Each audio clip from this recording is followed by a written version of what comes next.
I want readers, I mean, I want viewers to read the book. That you have great discussion about magic, and we won't get into that because we've talked about that here on the channel. I think with Carol Kaminsky was on, and we talked some about the difference between magic in the pagan world versus biblical ritual, and the key difference being that relational aspect. Magic is the impersonal part, but you had a good discussion. There's 2 points I want to bring out. You talked about Ezekiel, and you Yeah. talked about the images in Ezekiel, the vision and the living creatures, the anthropomorphism, things described as having human-like features, and then Right. theriomorphism, which is Right. for non-Greek readers, therios is the word for beast, and so having animal figures in Ezekiel, man, this is like turned up to 11. When you get to Ezekiel, you're just seeing imagery that you don't see again until Revelation. Yeah. What was so significant about that in an Assyrian, in the Babylonian exile that was heir to Assyrian concepts of these animal creatures? Why is Ezekiel, why is God through Ezekiel, why is he showing Ezekiel these seemingly super pagan images without negating them? It's almost like God, I mean, God's literally riding on them in his Yeah. chariot throne. Yeah. What's going on there? Yeah. Ezekiel is a fantastic example of contextualization and the Old Testament because we know that Ezekiel is going to be one of our most strident prophets when it comes to aniconism, this insistence that Yahweh cannot be represented by anything physical, Mm-hmm. any kind of image or icon. So if you went with that line of thinking, then you would assume that the book of Ezekiel, recording his prophecies, completely separates the divine realm from the realm of creation. But that's exactly the opposite of what we find. Instead, we have a lot of hybrids of human and animal creatures in Ezekiel's opening vision, and these are really weird to us. I always get a Yeah. kick out of seeing modern authors trying to depict these because you feel like you've been transported into a comic book or Yeah. something. And not long ago, I saw an AI depiction of Ezekiel's opening vision, and it just blew the mind. Yeah. Um, so what seems weird to us uh, may only be weird because we don't share the culture of the original audience of Scripture. So when people in the Babylonian exile are seeing these hybrid animal and human creatures, they know them to be representations of deity or the powers of deity or symbols of empire. But the book of Ezekiel takes those kinds of creatures and turns them into attendants within Yahweh's throne room there in Ezekiel 1 and 2, because his throne is above all of those creatures. And he shows himself to be so glorious in a way that both uses the imagery as well as turning it toward the uniqueness of faith as the Israelites understood it. So, this is a great example of how culture shapes our perceptions of what's normal versus what is weird. So that one form of contextual communication, which made perfect sense to Israelites in exile, then comes across as strange to us in the modern world. Mm. And people just think that this is so fanciful. People think that Ezekiel is a UFO spotter. That's not an uncommon view of what's happening there. Yeah, yeah. We actually had Dr. Beth Stovell on, and we talked about UFOs in the Bible. We had her on to talk about Ezekiel, and that was the Yeah, first. I was like, I got to ask you because viewers want to know: did Ezekiel see a UFO? yeah, and yeah. and that imagery. Let me ask you this question then. While we're talking about Ezekiel, do you think that Ezekiel was, do you think this is an example of divine accommodation where, like, maybe John Walton or somebody would say God is accommodating ancient cultures through their ancient iconography to communicate something transcendent about that?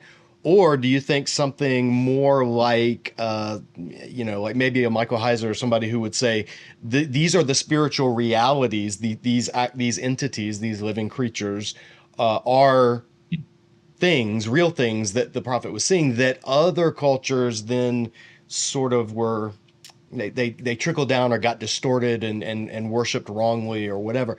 Where would you land on that continuum? Like, was Yeah. God accommodating ancient cultural images, like ancient cultural political cartoon imagery, or is this a spiritual reality and the other ancient cultures are kind of barely grasping it, but they are kind of grasping it? Yeah, that's a great question. I was a student of John Walton at Wheaton, and also learned a lot from the late Michael Heiser. Mm, Like so many things in Old Testament scholarship, due to the sheer diversity of the corpus, I think the answer really is more of a both and than an either or. Now, I'm not sure Walton and Heiser would allow for that particular possibility. They probably see these more in either or terms. But I think in Ezekiel, you definitely have accommodation of the sort that takes symbols that would otherwise be associated with foreign or even pagan powers, but then also redirects all of their power toward Yahweh. mm, My nervousness sometimes about the divine accommodation concept is that it still functions with an implicit hierarchy of what is acceptable and unacceptable communication on God's part. right. But I think what we see in the Old Testament itself is a God who doesn't hesitate to jump in the fray, and any image is fair game. Mm, In the last chapter of the book, I take on the arm of Pharaoh. So mhm. for us, we're so used to hearing Exodus talk about the outstretched, the strong hand and the outstretched arm, and those phrases are intelligible on their own. Right. But if you go to Egypt now and you see these massive arms of the pharaoh that are preserved in a lot of the iconography, then you realize that the book of Exodus is making quite an interesting assertion, which is that Yahweh is the one with the really strong hand and outstretched arm. Pharaoh may think he's mighty, but he's just a midget compared to Yahweh, even though he thinks he's a giant. Right. So I think in the end, it has to be some combination of the two. Mm, Pharaoh's a god on earth, a demigod practically, and the powers that allowed the magicians to do their thing in the power encounters of Exodus are real. They're not just figures of speech. They're not just optical illusions. So there has to be a real spiritual dimension to the confrontation. But maybe in retrospect, we can say, with the benefit of later revelation, that these are forms of divine accommodation.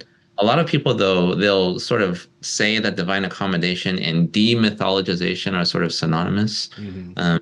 And that's where I think we have to be careful that we haven't turned Yahweh into someone who is so in a class of his own that his transcendence means that he has to condescend every now and then to using human categories. The reality is much more rich and messy than that in the Yeah. pages of the Old Testament. I think I land where you land in the both and. Carmen and I have talked about this when it comes to. That's why I picked Heiser and Walton as sort of representative of the Yeah, spectrum of approaches, and people tend to gravitate from towards one or the other. And if somebody were to ask me, like, well, when you die and stand before God in the throne room, are there going to be these monstrous creatures there? And I'm just like, that's a good question. I don't know. Or will it be something completely, will it be like something that those were just the shadow of as well? And it'll be yeah, something yeah. more like I think of C.S. Lewis and The Great Divorce. The more you get to Right, heaven, the firmer and the more real, the more solid, right, the more right. color. Like he talks about colors we don't even have words for. Um, I I'm with you. I don't know where I land on Yeah, that. I'd like to think that when we are in the new heavens and the new earth, we will see Leviathan, but he's going to be on a leash because we already know from the Old Testament that he's just a pet to Yahweh, even though he seems so mighty. Right, right. Um, Yeah. this makes me think, JM, about what it means that we say that Yahweh has no equal. Mhm. Um, if it's a comparison between something and nothing, as Heiser and others have pointed out, then it's not much of a compliment. Like if I say to my wife, "You're the best wife I've ever had. I have no one like you," then and she looks back at me and she says, "Well, I know where this is going." Um, it's not much of a comparison. Right, right. Comparison has to be real enough to be genuine, Hmm. but in a different sense, it's not a real comparison because there is no equal. Hmm. So the alternatives have to exist in some sense, but they're so inferior, it's as if they don't exist. And that's why I think we have to end up with a both and rather than either or approach to these matters. Yeah, yeah, that's a great answer. Great way to put it, man. I want to think more on that. That may be an upcoming video talking about the reality, the objective reality of subjective imagery, Yeah. and where is it coming from, and how I need to spend some more time in C.S. Lewis, because I think he was a master of walking that line, especially in Absolutely. some of the later Narnia books.